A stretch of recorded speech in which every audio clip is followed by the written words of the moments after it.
Nataka kulisema ni kwa ndugu zetu wafanya biashara. Mwezi wa Ramadhani isiwe sababu ya kupandisha bei za bidhaa. Manake hili lipo. Taarifa nilizokuwa nazo na tumezitafuta za kiserikali ni kwamba hakuna uhaba wa bidhaa ndani ya nchi. Mchele upo wa kutosha, mafuta yapo ya kutosha, sukari ipo ya kutosha, unga wa ngano upo wa kutosha, hakuna uhaba. Maana mara nyingi wanaopandisha bei wanatuambia kuna uhaba au kuna meli imekaa sana bandarini. Mwaka huu ndani ya nchi hakuna uhaba wa bidhaa yoyote tunapoingia kwenye mwezi mtukufu wa Ramadhani.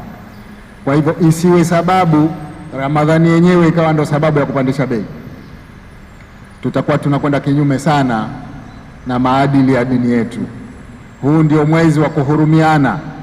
Wale wenye kipato cha chini, mafukara, maskini, tuwahurumie, tusiwapandishie bei bila ya sababu. Serikali itakuwa macho. Nimeshatoa maelekezo kwa Tume ya Ushindani kupita katika maeneo yote ya biashara kuhakikisha hakuna watu wanaopandisha bei holela. Kwa hivyo ndugu zangu, mimi nilikuwa niliseme hilo moja. Tunaingia kwenye mwezi mtukufu wa Ramadhani, mwezi wa rehma, mwezi wa kuhurumiana, mwezi wa kujikurubisha kwa Mwenyezi Mungu.